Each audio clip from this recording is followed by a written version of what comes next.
से आप लोगों के ब्रीफिंग के लिए स्वागत करते हैं और मैं रिक्वेस्ट करता हूं कि आज की ब्रीफिंग मैडम शुरू कर दी जाए।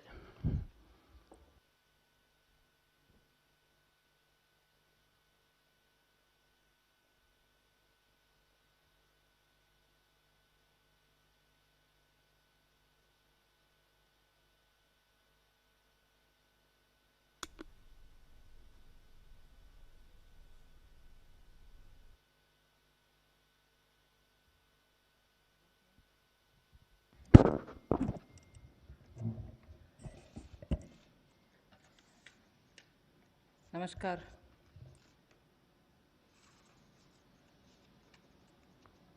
Today is the fourth day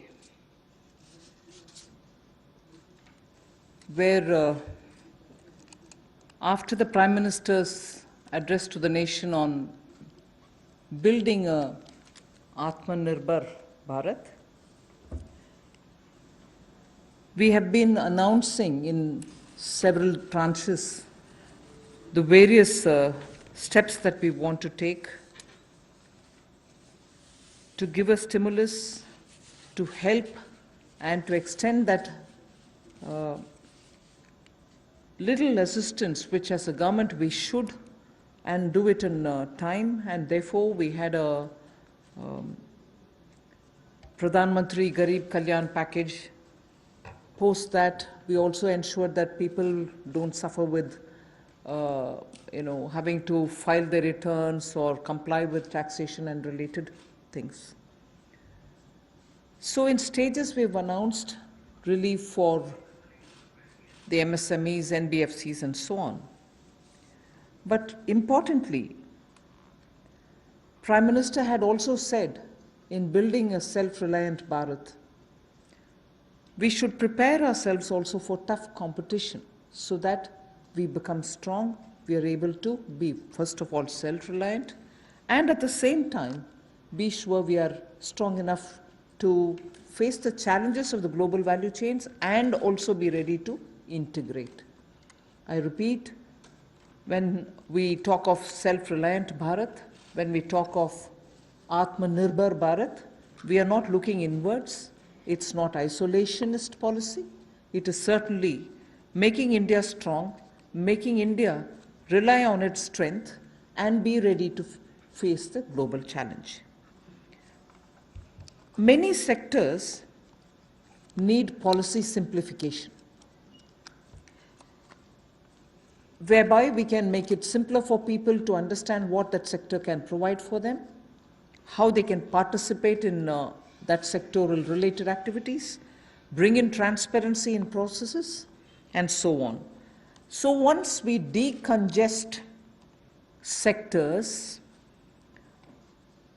we can also provide the necessary boost. That sector too will become strong enough and competent enough to provide the necessary boost for growth and employment. And as you all know, the Prime Minister has a very strong track record in taking up reforms, deep systemic reforms.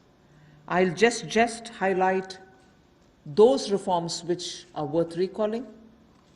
And on those reforms, it was public knowledge, and all of you all covered extensively the efforts that had gone to take everybody on board so that those reforms become everyone's reform.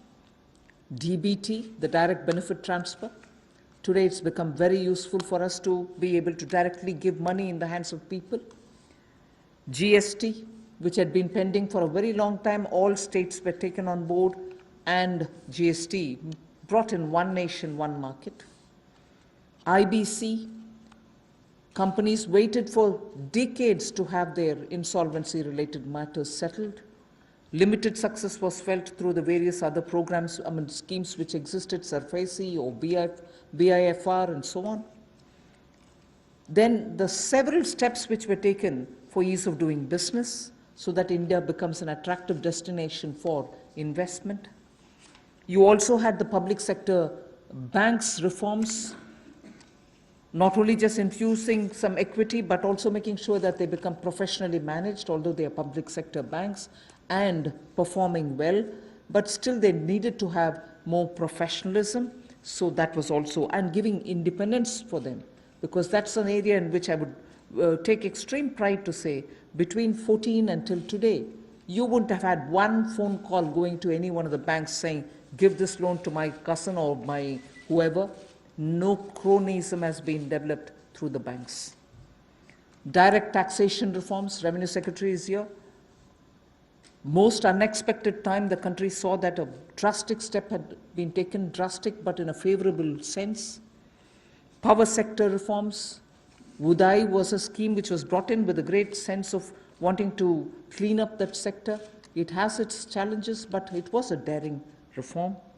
Coal sector, and also water and irrigation. There are many such I can list, but Prime Minister Modi has been absolutely consistent in making sure reforms are taken up.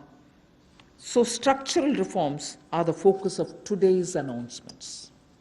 Today's announcements are focusing on structural reforms. The sectors in which these measures will be impacting are those sectors with these reforms which are going to be the new horizon for growth. And therefore, we see great potential in more investments which can be drawn with the reforms that we are announcing today.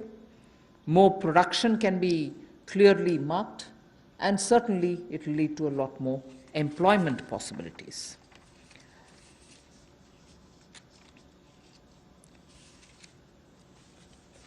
We can actually start off with some preliminary slides before I go into talking about today's announcements, which will explain all the steps that we've taken in the recent past to make sure that investment come into this country and also make India a far more business-friendly destination. Before I go into that, it is important for us to recall that steps which have been taken earlier have been announced variously at different times. And because of the lockdown and because of COVID, I think time feels like as though it's been a long time since the budget was presented. It was only presented on 1st February. And just as soon as the finance bill got passed, the Parliament also had to very quickly close for the reasons of social distancing and so on. And just before February, we announced the National Infrastructure Investment Foundation, the fund that was launched. So, and therefore such steps have been taken. Clearly, these are the ones which are going to initiate a lot of things that we want to tell today, and also a lot of things that we want to do towards building an Atmanirbhar Bharat. So if we can go to the first slide. The policy reforms to fast-track investments. In the last couple of months, an empowered group of secretaries has been formed who also looked at project development, and project development cells were formed in various ministries. Ranking of states on investment attractiveness is also being worked out. This will make them compete for new investments. And promotion of champion sectors, such as the solar PV manufacturing and so on, the advanced cell battery storage research, these kind of activities are also being given a priority. So for an Atmanirbhar Bharat and for Make in India, such steps are crucial, and we want to make sure that efforts which have been taken clearly give us the confidence that Make in India, which was launched at least 3 years back, as an initiative to change the mindset of people, to bring in new ways of doing business, to make sure that India becomes attractive on its strength, are all being received very well. So today, if I look at Make in India for Atmanirbhar Bharat, the foundation was laid earlier, and many investors have found that India's market, size of India's market, the aspirational middle class, the rule of law which prevails, and also making sure the talent pool which exists in India makes India an attractive destination for producing for India and also for producing in India and exporting from India. So that is exactly what has been shown here, and incentive schemes are being given for these champion sectors. So we need to clearly understand the purpose with which, when we talk of Atmanirbhar Bharat, it is on all these steps building India's strengths. The next slide would show you that attempts and also efforts have already started for upgradation of industrial infrastructure. I'm saying all this because the reform steps that I'm going to announce will have all these also having a play in the various steps that we are announcing. Upgradation of industrial infrastructure is something which we need to talk about afresh, although industrial infrastructure, industrial land banks, and also clusters have been recognized long time back. But they're all somewhat being utilized, many of them lying unutilized. So now, using technology, we are making sure these land parcels are, through GPS, GIS mapping, are able to be identified, location cleared, their challenges being identified, common facilities which have to be created will all be done. 3,376 industrial parks and estates and SEZs have between them, have among them 5 lakh hectares, all of them mapped as industrial information system can map them for future use. So this will be a part of the portal which we'll be running, so that it will be available for any future potential investor to say, I know land exists there, we can go set up a business there. In the meanwhile, the state government working with the center is going to provide all the common facilities. So all industrial parks also will get ranked by 2020-21, so that we know what is the level of readiness that they have and how ready they are for competition. So with this said as a broad introductory statement, I just want to highlight the 8 sectors about which we are going to talk, where reforms are being brought in: coal, minerals, defense production. I read out separately the next 3, although they together contribute for flying, airports, and also aerospace related matters. Airspace management, airports, MRO, which is maintenance, repair, and overhaul. So those 3 all go over to the civil aviation area. Distribution companies in the union territories, power distribution companies in the union territories. Space sector, where ISRO and others have been flag bearers for India. Atomic energy. So 8 sectors, but I will be showing you about 10 to 12 slides, all of them explaining each one of these sectors in detail. नमस्कार। आत्मनिर्भर भारत की जो कल्पना माननीय प्रधानमंत्री जी ने हम सबके सामने रखी थी और 20 लाख करोड़ का पैकेज देश भर के लिए लाए थे, उसी कड़ी में आज चौथी प्रेस वार्ता में नए क्षेत्र कौन से हमारे विकास के लिए हो सकते हैं, उसको लेकर क्या बदलाव, क्या रिफॉर्म्स लाई जा सकती हैं, उसको लेकर आज हम आप सबके सामने आए हैं। क्योंकि माननीय प्रधानमंत्री जी ने कई बार पहले भी कहा है, रिफॉर्म, परफॉर्म, ट्रांसफॉर्म, और उसी दिशा में सबसे पहला कदम है रिफॉर्म्स लाने का। पिछले कुछ दिनों में एमएसएमई सेक्टर हो या एग्रीकल्चर सेक्टर हो, इनकी परिभाषाएं चाहे एमएसएमई की हो, ये एसेंशियल कमोडिटीज़ एक्ट की हो, एपीएमसी एक्ट की बात हो, इनको बदलने से ही इतनी पॉजिटिव बातचीत पूरे देश भर में हो रही है। एक सकारात्मक सोच इन दोनों वर्गों में देश भर के करोड़ों लोगों के बीच में चल रही है। एक नया क्षेत्र या बाकी नए क्षेत्र, जिनकी माननीय वित्त मंत्री जी ने अभी बात कही कि 8 नए क्षेत्रों को लेकर आप सबके सामने आए हैं। ये भी कहा कि आत्मनिर्भर भारत को कड़ी प्रतिस्पर्धा के लिए तैयार रहना होगा, हर चैलेंज के लिए, चुनौती के लिए तैयार रहना होगा, और जहाँ जहाँ नीतिगत बदलाव चाहिए वहाँ वहाँ नीतिगत बदलाव लाने के लिए भी हम लोग तैयार हैं।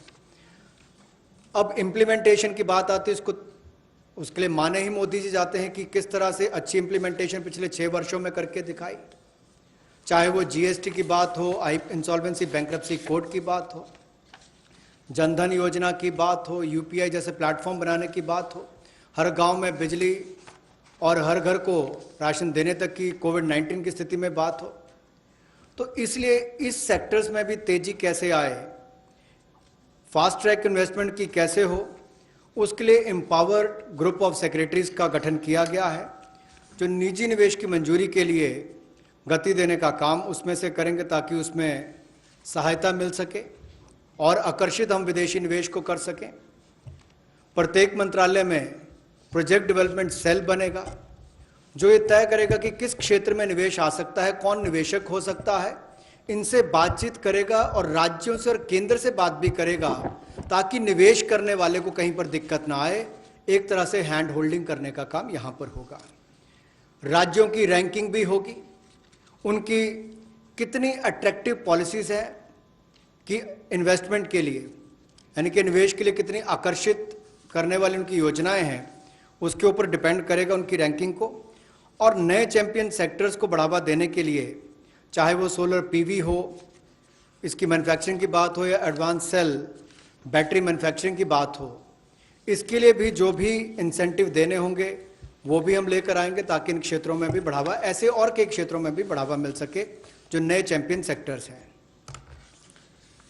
अब इंडस्ट्रियल इंफ्रास्ट्रक्चर की अगर बात करें, औद्योगिक बुनियादी ढांचे में उसके उन्नयन के लिए इस योजना को लाया गया है ताकि देश भर में जो लगभग 3,376 industrial park, industrial estate, SEZ, ये लगभग 5 लाख हेक्टेयर्स में फैले हुए हैं, और इन सब की जानकारी आपको औद्योगिक सूचना प्रणाली यानी कि IIS पर मिलेगी, जिसकी GIS मैपिंग की जाएगी ताकि निवेश करने वाले को कोई दिक्कत ना हो।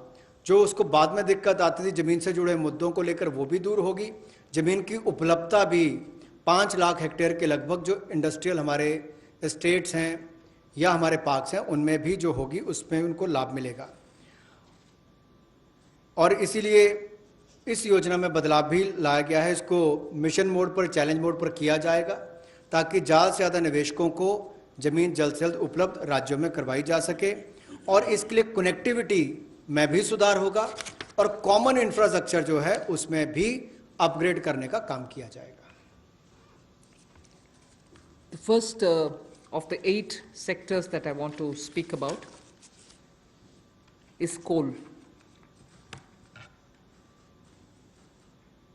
There are 4 slides all speaking about the various steps, but I will run through about all the 4, even though the sequencing may be a bit different. We are bringing in commercial mining in coal sector. You know, coal, as all of you all know, coal is a government monopoly. That government monopoly is what is now being removed.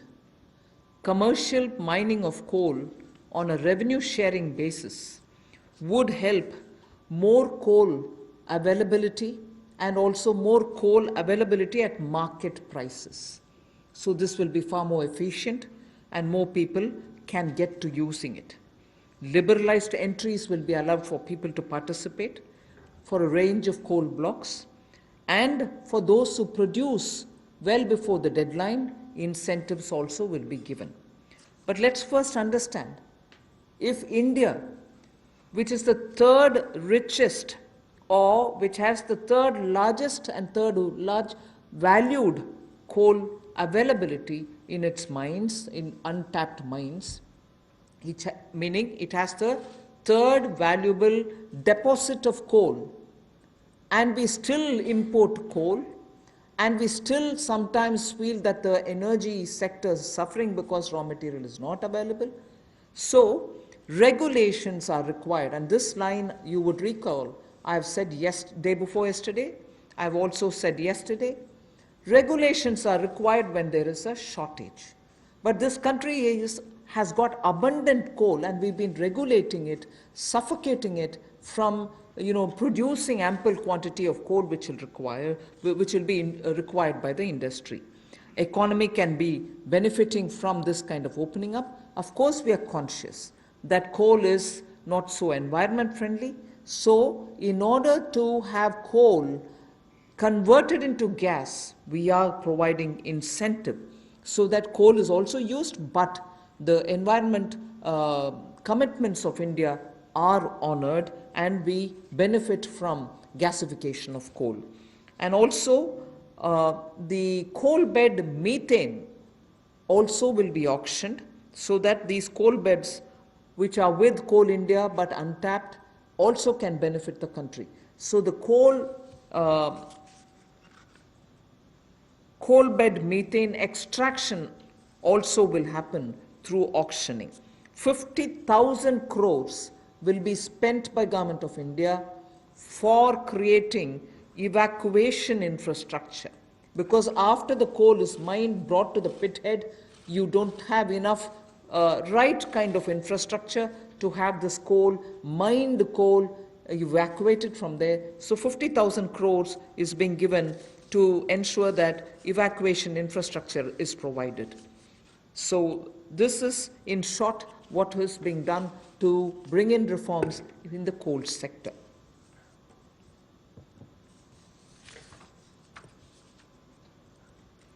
कोयला उत्पादन के क्षेत्र में आत्मनिर्भरता हमारी कैसे बने,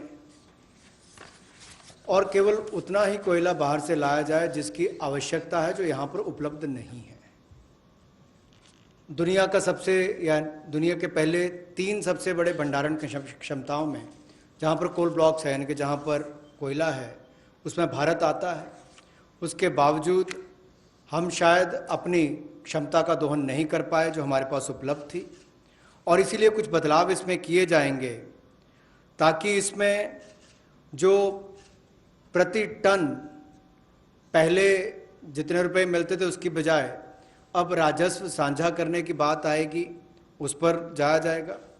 और जैसे पहले जो स्टील प्लांट चलाते थे, बिजली का उत्पादन करते थे, केवल उनको मिलता था, इसके लिए ओपन ऑक्शन भी होगी ताकि ओपन मार्केट में सेल कर सकें, ज़्यादा लोग इसमें आए, ज़्यादा इसका खनन हो सके, और इससे देश की अर्थव्यवस्था को और देश के उद्योग को भी बल मिलेगा।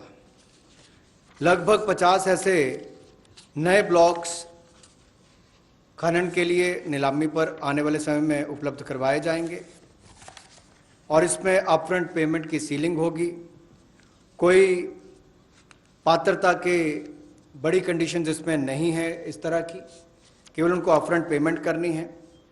और यही नहीं, इसके अलावा जो पार्शली एक्सप्लोर्ड थे हमारे खदान, उनको भी देने का काम किया जाएगा ताकि उनका भी खनन और किया जा सके और उसका लाभ भी मिले।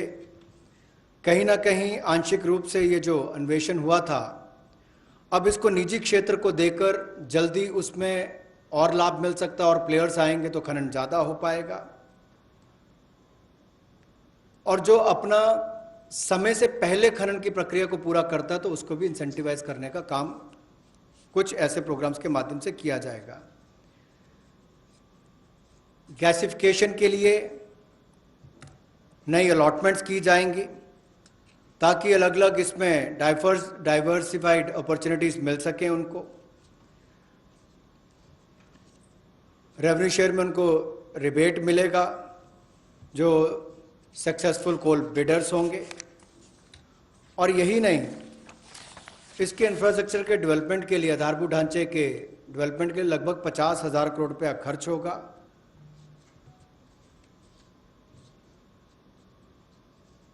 और ये जो कोल इंडिया लिमिटेड की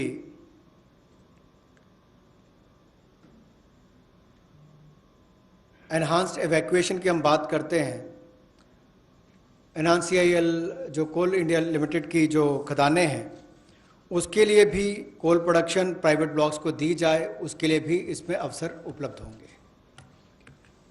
I move to mining. of minerals. We spoke about coal all the while, now we talk about minerals.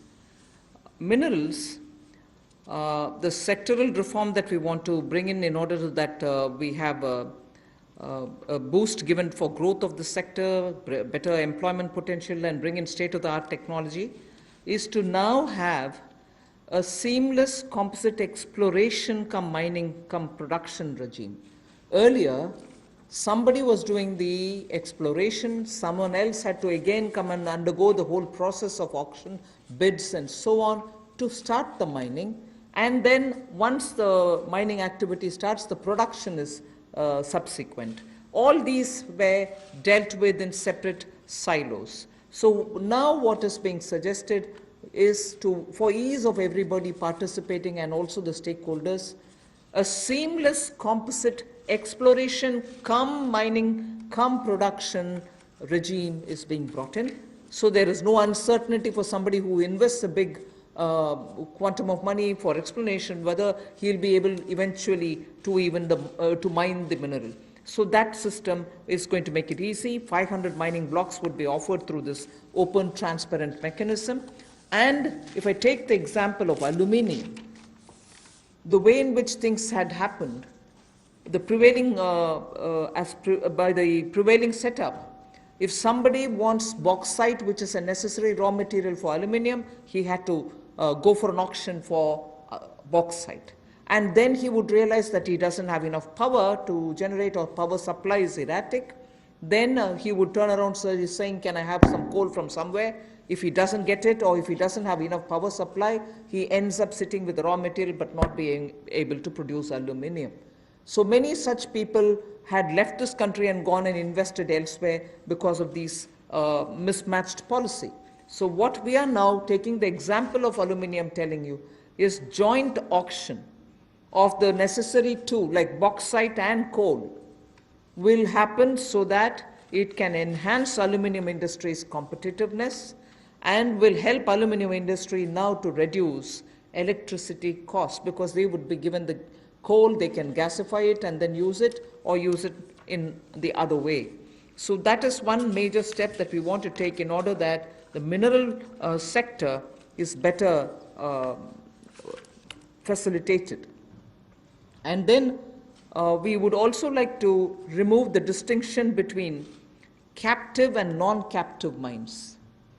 So that will also help in transferring of mining leases and sale of surplus and sale of unused minerals. So I've had a mine given to me, I've taken some mineral out of it, but later I've lost interest, I don't have the capacity anymore. The left unused mineral lies there, nobody else benefits out of it. So now this, we are permitting them to transfer the mining lease so that whoever is interested in using the rest of it, which has been kept there, meaning which is lying there unmined, they can also use it, so the country can benefit from it. Then the Ministry of Mines is in the process of developing a mineral index for different minerals. The process is ongoing.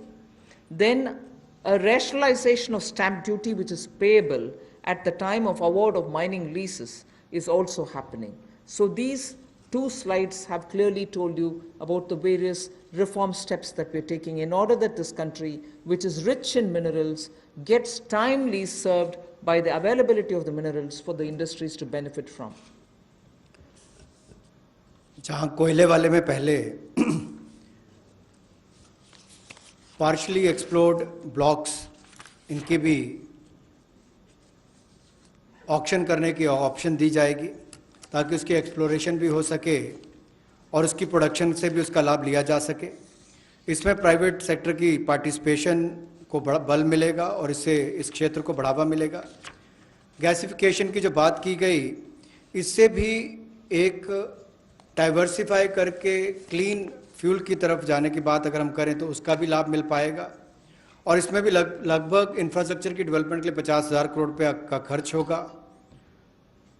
और यही नहीं, जो conveyor belt वगैरह बनानी है railway तक जाने के लिए, रेल हेड तक जाने के लिए 18,000 करोड़ रुपये का निवेश उसके ऊपर भी होगा, तो वो भी एनवायरनमेंट फ्रेंडली उस तरह के कदम उस पर उठाए जाएंगे, इससे भी उसको बल मिलने वाला है। और कोयले के क्षेत्र में एक बड़ा कदम है, कोल बेड मीथेन की जो बात करते हैं उसकी एक्सट्रैक्शन के लिए भी उसमें उनको अधिकार दिए जाएंगे, और ईज़ ऑफ डूइंग बिजनेस में उसमें भी इसकी सिंप्लीफिकेशन और की जाएगी ताकि माइनिंग प्लान को छोटा किया जा सके, और 40% इसमें ऑटोमेटिक जो इंक्रीज है वो एनुअल प्रोडक्शन में देने का अवसर मिलेगा। और कंसेशन कमर्शियल टर्म्स में कहा जाए तो लगभग 5,000 करोड़ के इसमें वो भी होंगे। यही नहीं, इसके अलावा जो मिनरल सेक्टर में, खनिज क्षेत्र में आपने जो संरचनात्मक सुधार लाने की बात कही है, उसमें भी seamless composite exploration cum mining production regime की हम बात करते हैं कि इसको लाएंगे, और 500 माइनिंग ब्लॉक्स ये उपलब्ध करवाए जाएंगे, और इसमें भी बॉक्साइट और कोल मिनरल ब्लॉक्स इसकी जॉइंट ऑक्शन हो, नीलामी प्रक्रिया हो, इसको बल दिया जाएगा ताकि जो एल्युमिनियम इंडस्ट्री है इससे उसको लाभ मिलेगा। अपनी बिजली की जो लागत आती है उसको कम करने के लिए भी, और एल्युमिनियम मैन्युफैक्चरिंग भी यहाँ पर ज़्यादा हो, इससे उसको बल मिलने वाला है। इससे जो हमारे खनन में उसको भी वृद्धि मिलेगी और रोजगार सृजन भी होगा, और state of the art technology का भी इसमें उपयोग हो पाएगा।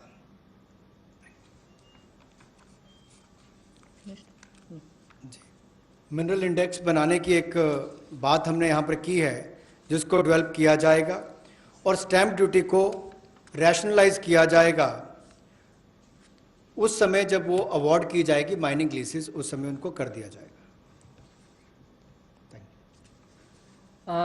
We now move over to talking about defense production.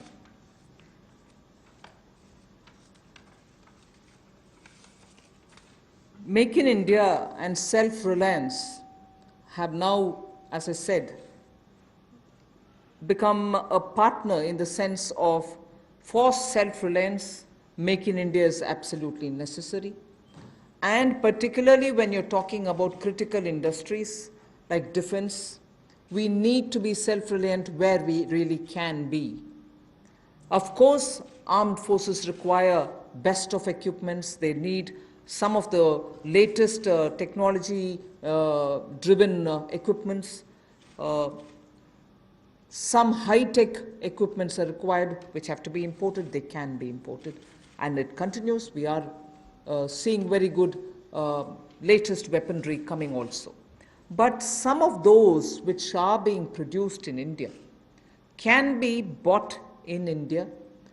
And therefore, we have now come to a conclusion that we shall notify. This is done with the consultation with the Department of Military Affairs.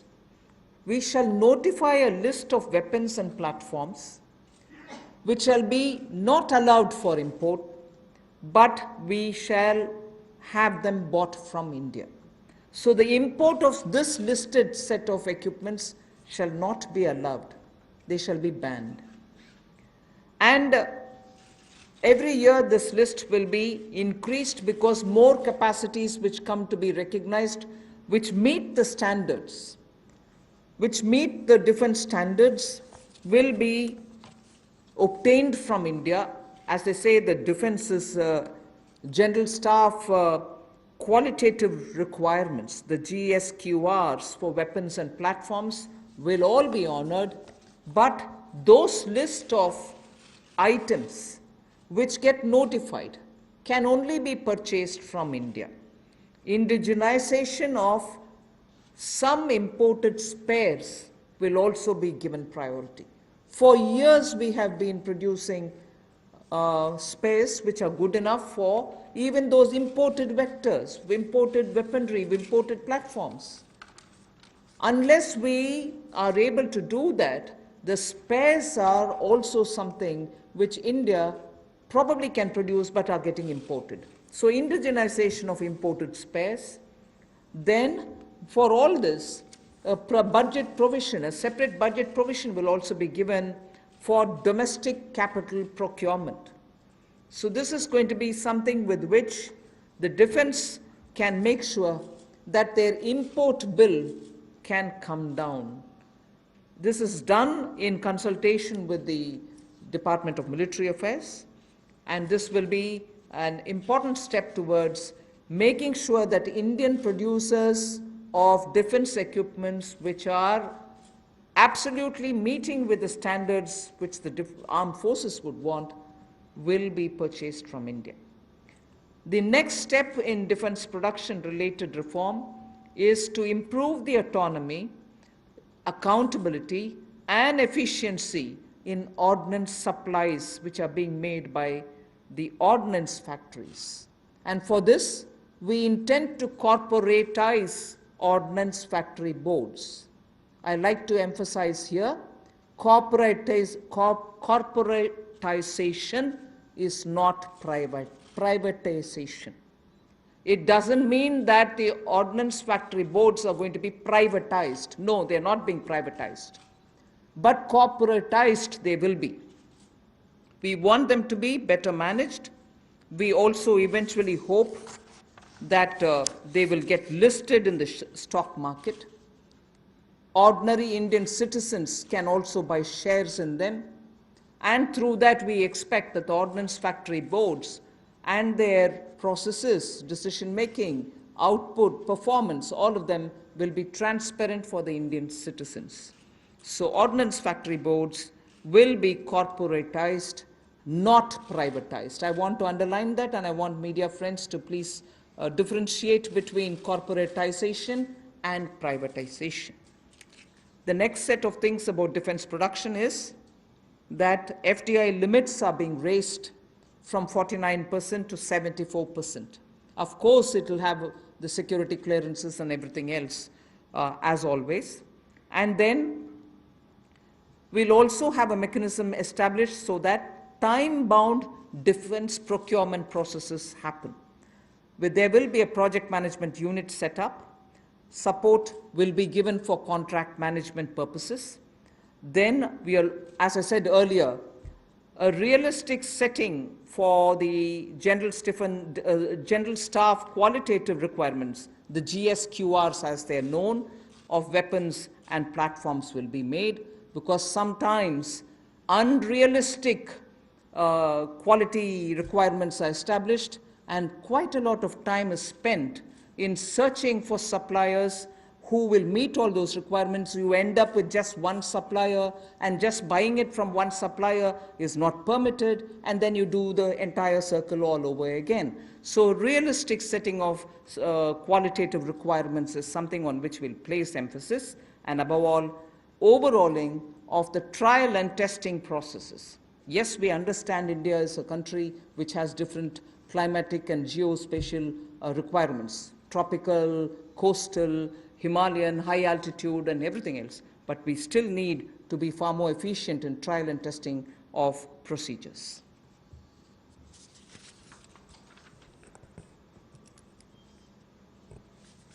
रक्षा उत्पाद में आत्मनिर्भरता लाने के लिए make in India को बल देना बहुत आवश्यक है, और पिछले 3 वर्षों में बहुत सारे क्षेत्रों में भारत में इस दिशा में कदम उठाए गए, और रक्षा उत्पाद के लिए मेक इन इंडिया को बल देना और आत्मनिर्भरता लाना इस दिशा में कदम है।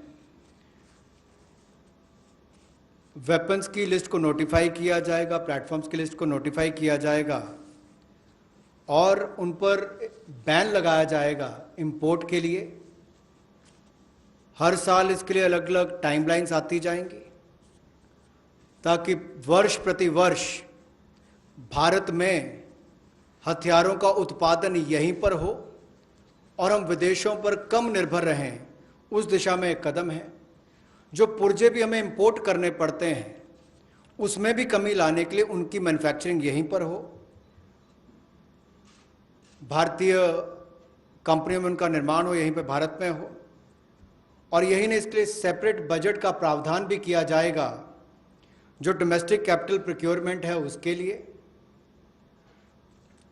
और इससे हमारे डिफेंस इंपोर्ट बिल में भी एक भारी कटौती होगी, लेकिन जिसका सीधा लाभ भारत में बनाने वाली उन कंपनियों को मिलेगा जो हिंदुस्तान के सैन्य की ये आपूर्ति करेंगी। और इसी दिशा में ऑटोनॉमी लाने के लिए और ज़्यादा जवाबदेही अकाउंटेबिलिटी तय करने के लिए और कामकाज में एफिशिएंसी लाने के लिए ऑर्डिनेंस सप्लाईज जो हैं, जो हमारी कॉरपोरेशन हैं, जो हमारे ऑर्डिनेंस फैक्ट्रीज़ हैं, उनका कॉरपोरेटाइजेशन यानी कि निगमीकरण करने की हम बात कर रहे हैं। और निगमीकरण और निजीकरण में बहुत अंतर है। ऑर्डिनेंस फैक्ट्री बोर्ड का निगमीकरण होगा ताकि उनके कामकाज में और सुधार हो, बेहतर प्रोडक्ट बन सकें, सेना को और अच्छे हथियार मिल सकें, दुनिया भर के देशों पर हमारी निर्भरता कम हो, हिंदुस्तान के अंदर और रोजगार पैदा हो सके, कंपनियों को लिस्टिंग कराकर उनकी भी क्षमता बढ़ाने का काम किया जा सके, कुल मिलाकर पारदर्शिता और बेहतर प्रदर्शन की ओर हम आगे बढ़ सकें। इसलिए निगमीकरण करना बहुत आवश्यक है। इसलिए ऑर्डिनेंस फैक्ट्री बोर्ड का निगमीकरण किया जाएगा। और दूसरा रिफॉर्म्स, जहां एफडीआई लिमिट है डिफेंस मैन्युफैक्चरिंग के क्षेत्र में, वो स्वचालित प्रत्यक्ष विदेशी निवेश के लिए 49% से बढ़ाकर 74% कर दी जाएगी। यानी कि automatic defence route, automatic FDI का जो रूट है उसके लिए 49% से 74% उसको कर दिया जाएगा लिमिट को।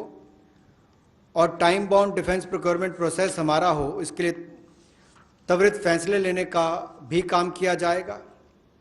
अनुबंध प्रबंधन के लिए प्रोजेक्ट मैनेजमेंट यूनिट का गठन किया जाएगा। और जो GSQRs हैं वेपन्स और प्लेटफॉर्म्स की, उसको भी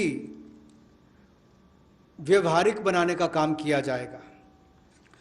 और जो हमारे प्रशिक्षण की प्रक्रियाएं हैं जिसमें बहुत लंबा समय, कई बार वर्षों तक लग जाते हैं, उसका जीर्णोद्धार भी किया जाएगा ताकि उसमें कम समय लगे और जल्दी प्रोक्योरमेंट करने का, ताकि टेस्टिंग समय पर हो जाए, ट्रायल्स हो जाए और हम समय पर उनका ऑर्डर कर सकें। The next three relate to civil aviation. I'll be fairly speedy about them. One relates to airspace management. The next relates to PPP and airports which are being given for management and maintenance. Then MRO hub. The three are put together relating to civil aviation. The first is the airspace management. Just to give you a background, only about 60% of the Indian airspace is freely available. And that's because airspace is fairly restricted for its use for civil purposes and defense purposes. This means that all these years, all these decades, we have been flying to some most destinations, not through the shortest route, but slightly longer routes, which means you're having more time in the air. This actually has to be rationalized. Optimum utilization of airspace is best, because after all the fuel spent is also something which we import. Huge bill goes for that. Finally, the customer ends up paying more price for the flying, and for pilots it's a extra hour of flying or half an hour of flying. Above all, if we are able to optimally utilize the airspace and reach quickly, every one of our time is saved, and therefore now rationalization is going to happen. We will be able to get to our destination at the shortest possible time, thus saving travel time, thus saving fuel, thus saving also the pilot's flying time. This is an environment-friendly step, but having very big implication on India's fuel importable, and also for civil aviation, which in India has biggest potential in growth. Civil aviation is up for a big leap. So the airspace availability through which the flying time is influenced is going to be better. That is one. The second that I'd like to tell you about is 6 more airports are for auction and the Airports Authority of India shall do it on public-private basis, PPP basis. Additional investments also are likely to happen by private players in about 12 airports, which they are already holding, for better world-class facilities to be brought in. So majorly, airports in India will become far more with better facility and customer experience. This has financial implications to the extent not so much for the budget, but the AAI, the Airports Authority of India, will get a down payment of 2,300 crores, and also the first and second rounds of investments are expected to get 13,000 crores. So this is one step which will at a time increase better facilities and also make our airports a lot more worthy experience for the passengers. The third in this, because it's all pertain to civil aviation, is making India an MRO hub. This was mentioned also in the budget. Maintenance, repair and overhaul of aircrafts is a big business. Most of the Indian aircrafts themselves go abroad to do their repair works, spend on parts there, and also come back for after the overhaul to India. But maintenance and repair and overall, India has all the capacities, manpower skills required, soft skills required, and also India can then be the center for many of the flights which go towards Southeast Asia, long distance to Australia, similarly westwards also. If we make sure that MRO's ecosystem is created in India, for which the tax regime has already been altered so that it favors setting up MRO in India, this is a major step that we want to make sure that India benefits from. And in this, not just civil aircrafts, but also defense aircrafts can also be benefiting from the MRO, which if we make India as a huge hub. Maintenance cost for all airlines will come down, and that again will have a ripple effect on the passengers. The travelers can probably pay less after that. So these are three put together reforms for the civil aviation sector. Civil aviation sector को लेकर जो 3 बड़े कदम हैं, हम सबको पता है समय की बहुत कीमत है और हर व्यक्ति के समय को बचाने का प्रयास किया जाए। इसके लिए हवाई क्षेत्र में, यानी कि जो हवाई जहाज से उड़ते हैं उनके लिए अगर कुल मिलाकर देखा जाए तो मात्र 60% भारतीय हवाई क्षेत्र जो है वो नागरिक विमानों के लिए उपलब्ध है। इसलिए भारतीय नागरिक विमानों को लंबे रास्ते लेने पड़ते हैं, जिसमें लोगों का समय भी जाता है, फ्यूल भी ज़्यादा कंज्यूम होता है।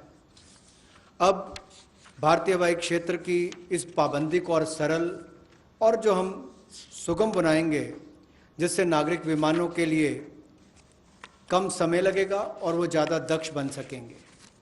मिलिट्री अफेयर विभाग के साथ समन्वय करके इसको 2 महीने के अंतर्गत सुलझा लिया जाएगा और अवसर उपलब्ध करवाए जाएंगे। इससे विमानन क्षेत्र को 1000 करोड़ रुपए का फ़ायदा होगा, जिससे सीधे तौर पर अगर आप देखें तो एयर टर्बाइन फ्यूल वो बचेगा, तो हमारा इंपोर्ट बिल भी कम होगा, लोगों का समय बचेगा, एनवायरनमेंट बचेगा, पर्यावरण को बचेंगे और समय कम लगेगा। ये एनवायरनमेंट फ्रेंडली इनिशिएटिव भी हमारा है और एयर स्पेस की मैक्सिमम यूटिलाइजेशन भी हो सकेगी। दूसरा, हवाई अड्डों पर अच्छी सुविधाएं और कैसे मिले, इसके लिए वर्ल्ड क्लास एयरपोर्ट्स पीपीपी के माध्यम से, प्राइवेट पार्टनरशिप के माध्यम से कैसे हो। एयरपोर्ट अथॉरिटी ऑफ इंडिया ने ये सार्वजनिक निजी साझेदारी के तहत 6 में से 3 हवाई अड्डों का अनुबंध प्रदान किया है और इसमें से जहां पहले 540 करोड़ रुपया आता था प्रतिवर्ष, अब 1000 करोड़ रुपया आता है। और इसके अलावा एयरपोर्ट अथॉरिटी ऑफ इंडिया को डाउन पेमेंट भी लगभग 2300 करोड़ रुपए की मिलेगी। ये एनुअल रेवेन्यू जो 6 एयरपोर्ट्स का है, और 6 और एयरपोर्ट्स को आइडेंटिफाई किया गया है दूसरे राउंड की बिडिंग के लिए। इसका बिड प्रोसेस भी जल्द शुरू कर दिया जाएगा। अतिरिक्त निवेश जो हम इस प्राइवेट प्लेयर्स के माध्यम से देख रहे हैं निजी क्षेत्र में, ये 12 हवाई अड्डों में पहले और दूसरे चरण में लगभग 13,000 करोड़ रुपए का आएगा। 13,000 करोड़ रुपए का निवेश पहले और दूसरे चरण में 12 हवाई अड्डों में आएगा और 6 और एयरपोर्ट्स के लिए भी जल्द ही तीसरे राउंड में बिडिंग की प्रक्रिया, नीलामी की प्रक्रिया शुरू हो जाएगी। एक और क्षेत्र है जो मेंटेनेंस, रिपेयर, ओवरऑल की बात करते हैं। जैसे गाड़ियों की रिपेयर तो लोकली हो जाती है, लेकिन हवाई जहाज़ों का इंजन हो, बाकी स्पेयर्स हों, इसकी रिपेयर चाहे सिविल एविएशन के हों, नागरिक विमान हो या मिलिट्री के हों, उनमें से भी ज़्यादातर विदेश में जाकर रिपेयर होते थे। तो एक और हमारे यहाँ के लोगों का रोजगार के अवसर छिनते थे, दूसरा बाहर जाकर उनको मेंटेनेंस करवानी पड़ती थी। अब उसके लिए भी टैक्स रेजिम में बदलाव किए गए, उसमें एमआरओ का लिए इकोसिस्टम बनाया गया जिसको रैशनलाइज किया गया है। इससे लगभग जो 800 करोड़ से लेकर 2000 करोड़ रुपया 3 वर्षों में एयरक्राफ्ट के कंपोनेंट्स की रिपेयर के लिए या एयरफ्रेम की मेंटेनेंस के लिए जो खर्चा होता है उसमें भी बचत होगी और वो काम यहीं पर मिलना शुरू हो जाएगा हिंदुस्तान के अंदर। और जो मेजर इंजन मैन्युफैक्चरर्स हैं वो भी अपने इंजन रिपेयर फैसिलिटीज़ को यहाँ पर भारत में लानी शुरू करेंगे और डिफेंस और सिविल सेक्टर को कन्वर्ज करके भी हम लोग इस सेक्टर को बढ़ावा दे सकते हैं। उस दिशा में कदम उठाए जाएंगे ताकि जो कॉस्ट है एयरलाइंस की या हमारे डिफेंस की वो भी कम आए, उस दिशा में कदम है। I move to talking about the next reform step. The power distribution companies in union territories shall be privatized. And that is likely to be also, it will be in line with the tariff policy which is soon to be announced. The tariff policy reform will of course talk about consumer rights. The inefficiencies of DISCOMs will not become a burden on consumers. DISCOMs will ensure adequate power. The standard of service that they provide will improve, and they will promote industry better by providing open access. Sustainability is an issue with power sector. We want to be sure that timely payments to the GENCOs happen. You are aware that 90,000 crores have been given this time because DISCOMs were not able to pay or service their dues to the GENCOs. Such disruptions or ups and downs should be avoided, and DBT also for subsidy receiving beneficiaries will be given directly, and smart prepaid meters will be set up, about which I had mentioned in the budget also. So tariff policy coming into place will also see one more major step, in that in the union territories we shall make sure that the DISCOMs are privatized. Suboptimal performance of power distribution and supply can never be in favor of the customer. So that is as regards power sector reforms.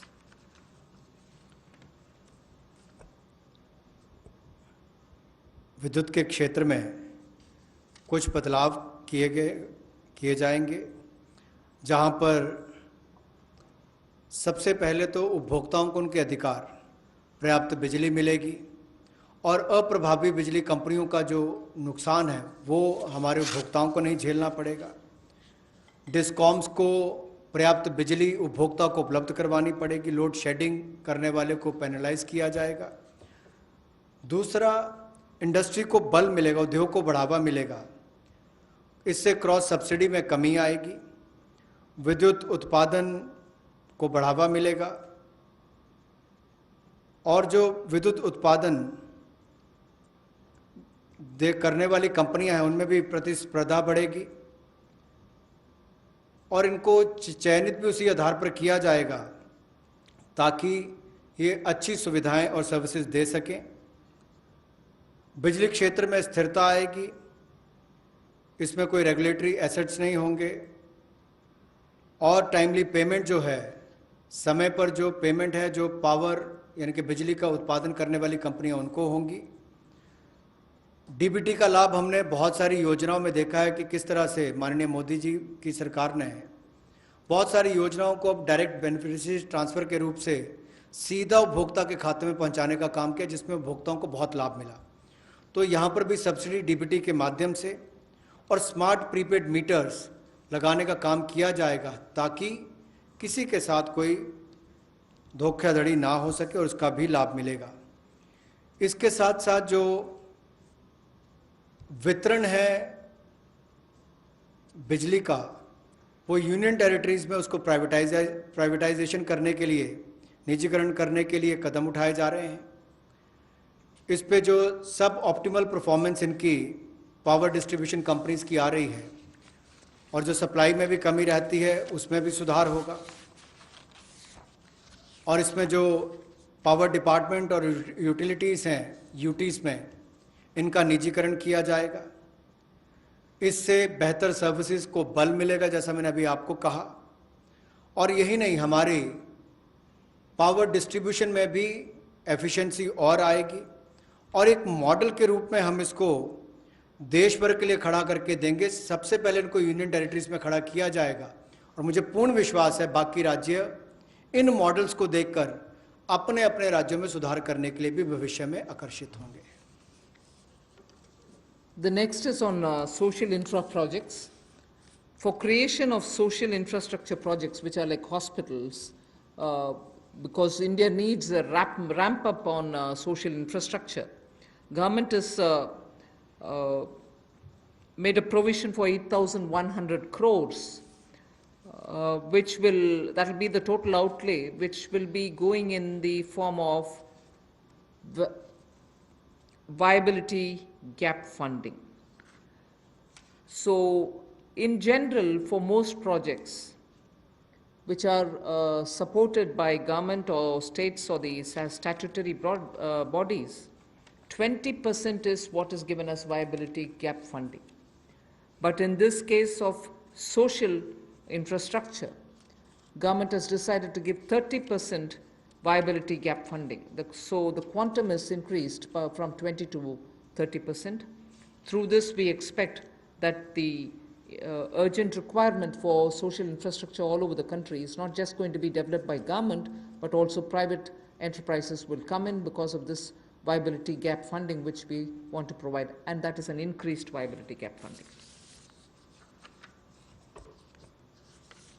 सामाजिक बुनियादी ढांचे में निजी क्षेत्र के investment को बल देने के लिए कुछ बदलाव उसमें किए गए वायबिलिटी गैप फंडिंग में। और आपने देखा होगा कोविड-19 के समय भी कि स्कूल, अस्पताल, ऐसे हमारे जो क्षेत्र हैं जिनका बुनियादी ढांचे में और सुधार चाहिए, उसके लिए बल मिले। इसके लिए थोड़ा बदलाव किया गया है कि 30% केंद्र और 30% जो है हमारा राज्य सरकारें उसमें वायबिलिटी गैप फंडिंग के रूप में देंगी। इससे इस क्षेत्र को बल मिलेगा, लेकिन बाकी सेक्टर्स में 20-20% ही रहेगा। और इसमें कुल मिलाकर सामाजिक बुनियादी ढांचे के इस सेक्टर के वायबिलिटी गैप फंडिंग के लिए लगभग 8100 करोड़ रुपए का आउटले किया गया है और इन प्रोजेक्ट को राज्य और केंद्र की सरकारें प्रपोज करेंगी। The last two reform steps that I want to announce relate to space and space. The next one relates to atomic energy. First, in space, you know that India has had the benefit of an extraordinary institution such as the ISRO. ISRO has brought the nation a lot of laurels. However, today, private sector is also doing a lot of work in the space arena. A lot of individuals and startups have spent a lot of time developing space-related technologies. Unfortunately, because of the Indian regulations, they are even unable to use ISRO's available facilities for even testing their products.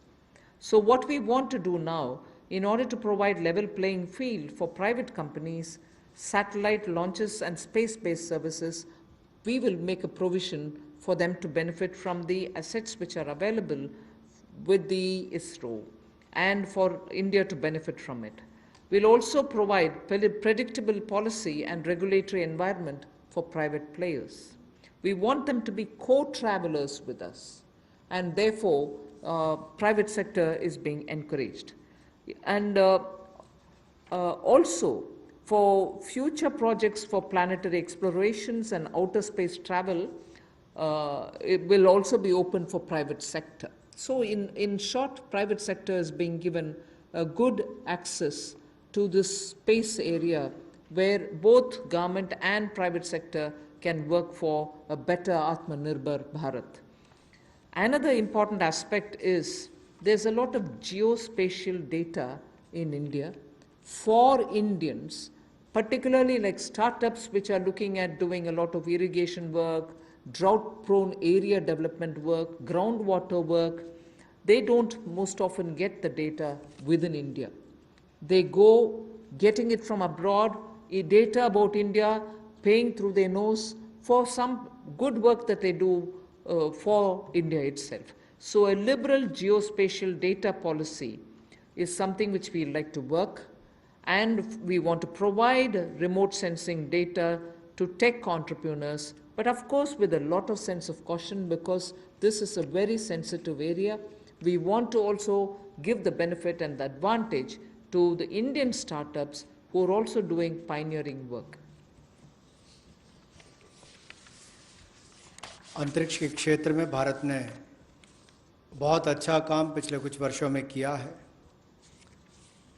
अब इस क्षेत्र में निजी क्षेत्र भी किस तरह से सहभागी हो, कैसे वो भागीदार बने और उपलब्धियों भरा आने वाला समय हो, इसके लिए अंतरिक्ष क्षेत्र की गतिविधियों में प्रतिपादक वृद्धि लाने के लिए निजी क्षेत्र की भागीदारी को बढ़ाने का अवसर दिया जाएगा, ताकि प्राइवेट कंपनीज को भी बराबरी का एक तरह से अधिकार, जैसे लॉन्च करने की बात हो या सैटेलाइट्स की बात हो या अंतरिक्ष क्षेत्र से जुड़ी हुई सेवाएं देने की बात हो, चाहे कम्युनिकेशन सैटेलाइट से बाकी हो, अनुमानित नीति लाकर हम अंतरिक्ष क्षेत्र में एक बड़ा सुधार लाएंगे।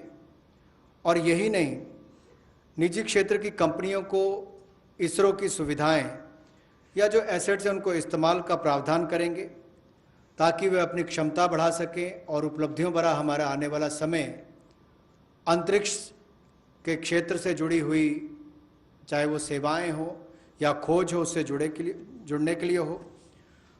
भविष्य में चाहे वो ग्रहों की खोज की बात हो या बाहरी अंतरिक्ष यात्रा जैसे प्रोजेक्ट्स हो, इनमें भी निजी क्षेत्र आगे बढ़कर आए, ऐसा हमारा प्रयास रहेगा। उदार जियोपॉलिटिकल डाटा पॉलिसी हम लेकर आएंगे रिमोट सेंसिंग डेटा के लिए, ताकि टेक्नोलॉजी एंटरप्रेन्योर्स, विशेष तौर पर स्टार्टअप्स जो इस पर काम करते हैं, उनको विदेशी कंपनियों पर निर्भर ना रहना पड़े, वो इस दिशा में बड़े कदम उठा सकें। इस दिशा में कदम उठाए जाएंगे और पॉलिसीज पर लाई जाएंगी। The last step for today under the set of reforms that we are announcing is related to atomic energy related reforms. There shall be a research reactor in PPP model which will be established only for the production of medical isotopes. Now, medical isotopes are increasingly used in cancer treatment. In fact, India has earned a lot of goodwill from very many countries which had India supply them these isotopes. So absolutely for promoting welfare of humanity through affordable treatment for cancer and other diseases, we shall be establishing a research reactor in PPP mode, and that will produce medical isotopes. The next is establishing facilities in, again, PPP mode.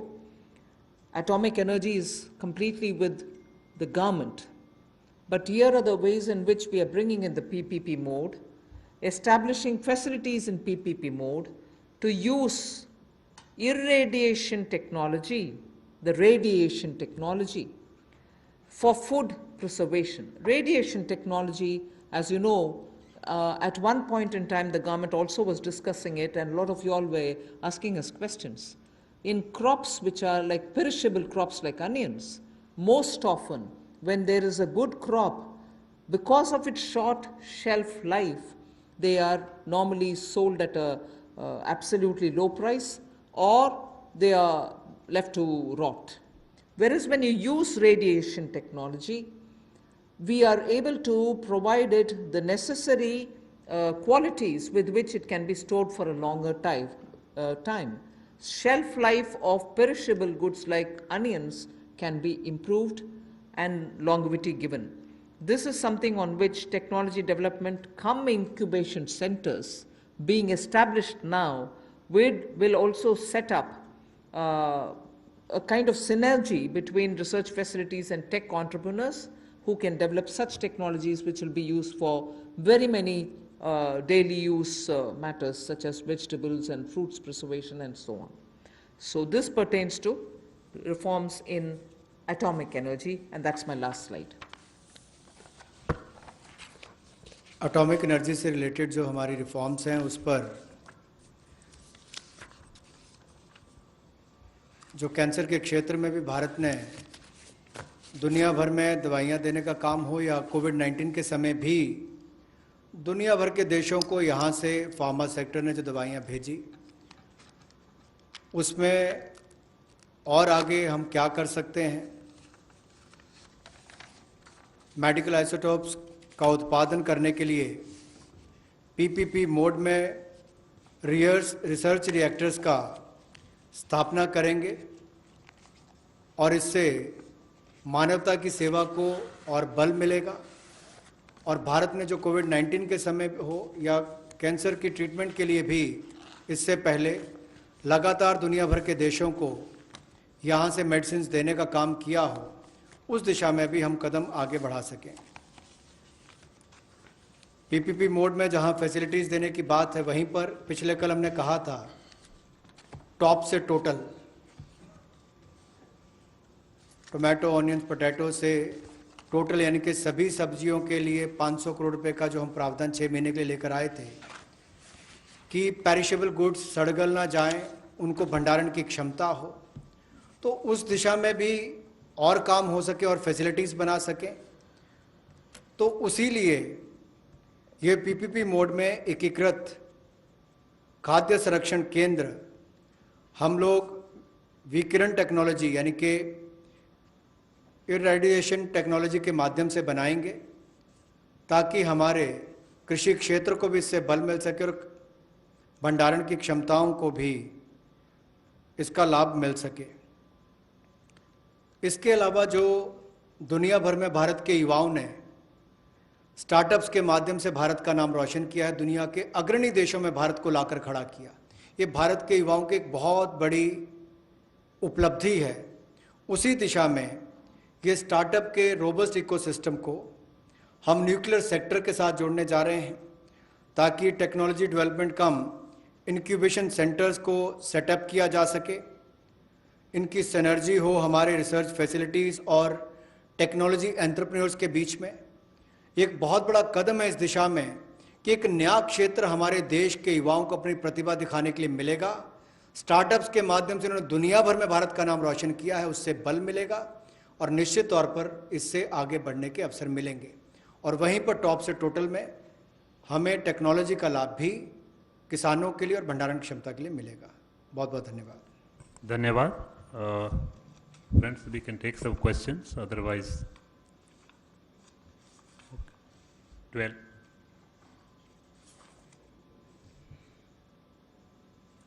Very good afternoon, ma'am. Sapna here from CNBC TV 18. Ma'am, 2-3 questions have come up on the sectors that which you have announced the reforms. So I'll start with the first one. 1 second, hang on. This is on. How soon will the government bring in amendments or reforms in the mining sector? Amendments, ma'am. Will it be via ordinance? When are they going to conduct?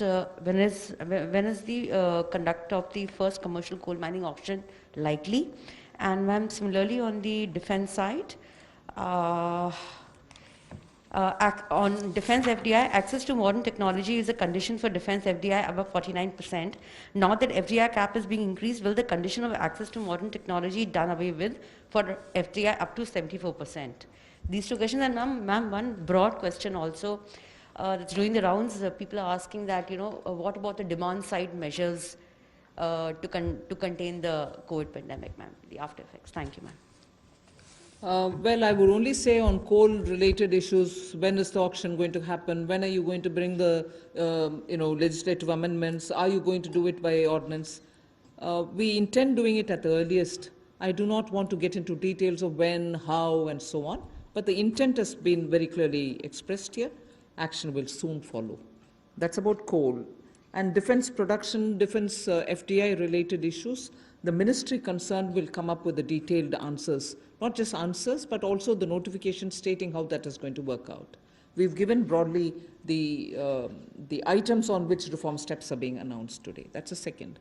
And third, you said demand-related COVID by putting money in the hands of the people, by also creating environment through which investment and restoring the MSMEs to get back to doing business as soon as the lockdown either gives partly some kind of a protocol through which they can get back to business. We hope that people will get back to doing something and earn their living. So these are definitely also steps through which more money is in their hands. I know I'm talking again about refunds, which is their money, people's money, but that is also being pushed out so soon instead of spreading it over the next couple of months so that people can have money in their hands again. Those taxation amounts which they have to pay, we are saying, all right, don't pay now, you pay later. That's money in their hands. So I can go on a bit like this. I'm not really indicating or saying I've done everything possible. We are trying to help people so that they can have money in their hands now, and that is definitely going to help in boosting demand. 114. Madam नमस्कार, महावीर सिंह बोल रहा हूँ PTI भाषा से। आपने किसानों के लिए हाल में कई घोषणाएं की हैं, किसानों को उनकी उपज का अच्छा दाम मिले, उनको अपनी पसंद के बाज़ार में माल बेचने की सुविधा मिले। सरकार कई चीज़ों के एमएसपी घोषित करती है, गेहूँ, चावल, तिलहन, कई चीज़ों की एमएसपी हर साल घोषित करती है, लेकिन लगातार ये शिकायत मिलती है कि किसानों को एमएसपी नहीं मिलता है। अभी जैसे सरसों की फसल आ रही है, सोयाबीन की फसल आने वाली है, तो एमएसपी उनको नहीं मिलता है। एक आपका जो एनसीडीएक्स और ये वायदा बाज़ार चलते हैं, फॉरवर्ड मार्केट होती है, उसमें सब में दाम एमएसपी से नीचे बोले जाते हैं, नीचे चलते हैं। तो सरकार इसके बारे में क्या सोच रही है कुछ, कि उसमें फॉरवर्ड ट्रेडिंग होती है कि जून में ये रेट होगा, जुलाई में ये रेट होगा, सब एमएसपी से नीचे होता है। तो सरकार जब एक तरफ किसानों को ऊंचा दाम देने की बात कर रही है और दूसरी तरफ फॉरवर्ड मार्केट में दाम एकदम नीचे होता है, कैसे सरकार इसको किसानों को फ़ायदा पहुंचाएगी? एमएसपी जब सरकार देती है, मार्केट रेट से जब प्राइस गिर जाता है, उस समय उनको एमएसपी के द्वारा सरकार प्रोक्योरमेंट में जोड़ने में उनको सही दाम मिल पाएगा। अगर आप बोल रहे हैं एमएसपी नहीं दिया जाता है, ज़रूर वो स्टेट में हम पूछ सकते हैं कि क्या कुछ विषय है। सो मैं इससे ज़्यादा स्पेसिफिकली वो नहीं मिल रहा है, कहाँ नहीं मिल रहा है, ऐसे तर्क कर नहीं सकती हूँ। ज़रूर आपके इन्फॉर्मेशन जो भी राज्य सरकार का है, आप प्लीज़ हमें दे दीजिए। वे ज़रूर किसान को मदद करने के लिए जो करना है ज़रूर करेंगे। Last question 14. Ma'am, two things. Timsi this side from CNBC TV 18. Firstly, you referred today.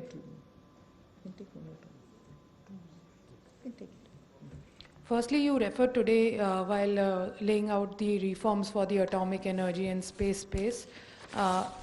What else is there in store for startups in the reforms, in the various announcements that you've made so far? Does the MSME package that you had earlier announced, where 3 lakh crore rupee fund was announced, is that also applicable for startups? Of course. And secondly, you also spoke about the taxation benefits given to the MRO industry. Is it the GST reduction that was done recently that you are referring to? Or is there something new under the taxation reforms, or reduced taxation is what you are wanting to say for the MRO industry? All right. Yes, the provisions extended for MSMEs will also be applicable for startups. They are small. They can benefit from it. And on the MRO taxation, yes, Revenue Secretary, you can please.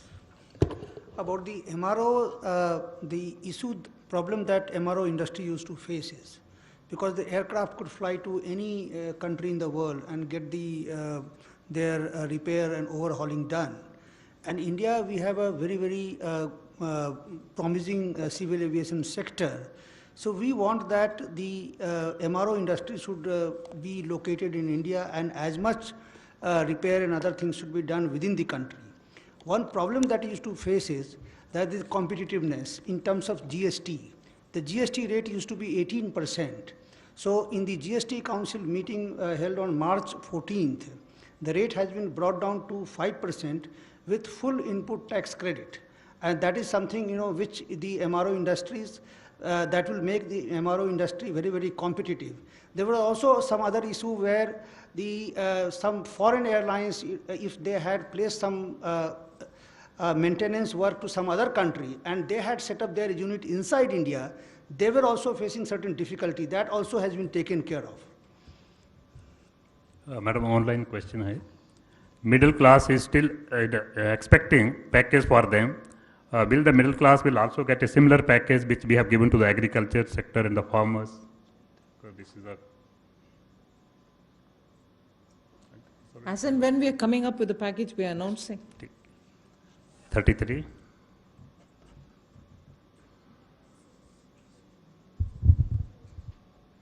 Ma'am, Sushil from ANI, ma'am. Ma'am, in the light of announcements for airline industry, will there be any direct help be given to struggling Indian private carriers too, ma'am? Well, as and when we have something to announce, we are announcing. So 29, last question. Ma'am Monika ji business ma'am मेरा सवाल है कि जो middle class salaried लोग हैं specially जो tourism sector hospitality और aviation में हैं उनकी सैलरीज भी नहीं आ रही हैं अभी साथ ही वो इंस्टॉलमेंट पे कर रहे हैं तो क्या मॉरेटोरियम ड्यूरेशन बढ़ाने को कोई प्रपोजल है क्योंकि वो उसका बेसब्री से इंतज़ार कर रहे हैं हालांकि आपने एनुअल रिटर्न फाइलिंग में एक्सटेंशन दी है पर साथ ही उनको कुछ टैक्स रिलीफ मेजर्स वगैरह भी वो आपसे एक्सपेक्ट करते हैं ठीक है thank you ma'am friends there is important announcement कल आत्मनिर्भर भारत का जो लास्ट सेशन है 5वें वाला 4 बजे की बजाय मॉर्निंग में 11 बजे होगा so please note we will also send the invitation accordingly tomorrow Sunday we are having the media briefing at 11 o'clock here only so kindly join thank you very much thank you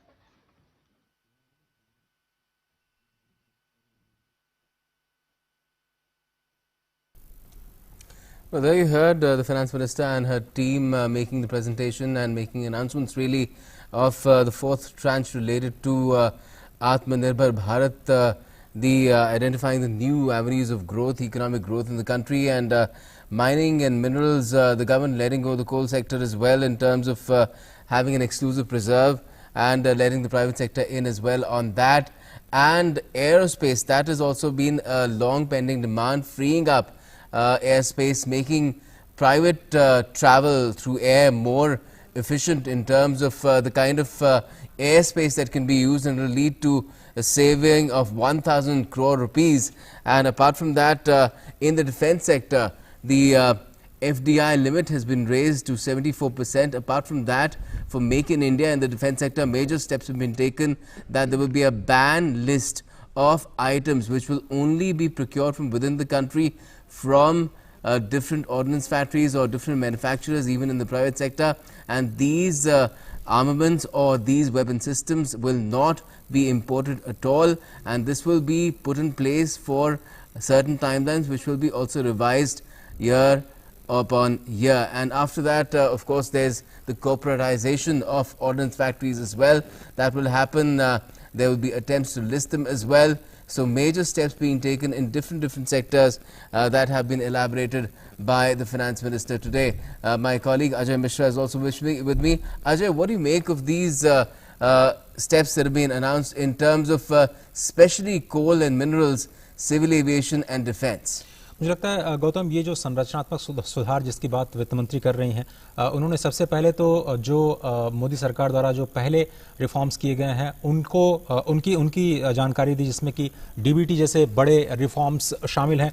IBC या कहें कि जो insolvency and bankruptcy code है वो लाया गया। GST जैसा एक बड़ा रिफॉर्म सरकार ने रोल आउट किया। ईज ऑफ डूइंग बिजनेस में लगातार प्रयास किए जाते रहे, जिससे भारत की जो रैंकिंग है वो अभी काफ़ी 63 रैंक्स पे अभी पहुंच गई है। पीएसबी रिफॉर्म्स जो हैं, पावर सेक्टर रिफॉर्म्स की भी बात की उन्होंने, और मेक इन इंडिया को रिफॉर्म को लेकर के जो तमाम जो प्रयास किए गए हैं उसका जिक्र करते हुए उन्होंने आज जो बड़े रिफॉर्म किए उसमें सबसे बड़ा फौरी तौर पर जो रिफॉर्म दिख रहा है वो है डिफेंस सेक्टर का। मेक इन इंडिया को बढ़ावा देने के लिए डिफेंस सेक्टर में जो एफडीआई की सीमा खोली गई है, स्पष्ट तौर पर ये कहा जा सकता है कि जो रक्षा क्षेत्र है उसमें आयात को कम करने के लिए सरकार पूरी तरह से प्रतिबद्ध है और एक आइटम वाइज लिस्ट बनाई जाएगी। हर साल ये टारगेट तय किया जाएगा कि कौन से वस्तुओं का जो रक्षा उत्पाद है उनका निर्माण देश के अंदर किया जाएगा और उनका आयात बिल्कुल नहीं किया जाएगा। ऐसा टाइमलाइन के लिहाज से अलग अलग प्रोडक्ट्स पे फोकस किया जाएगा और इंडिजिनियस प्रोडक्शन को बढ़ावा दिया जाएगा। तो डिफेंस सेक्टर में जो एफडीआई खोली गई है उससे ये उम्मीद की जा सकती है कि जो कंपनियां हैं, विदेशी कंपनियां, वो भारत में आकर के अपना बेस बना सकती हैं। देश के लिए नहीं बल्कि बाहर भी एक्सपोर्ट करने के लिए देश में निर्माण कर सकती हैं।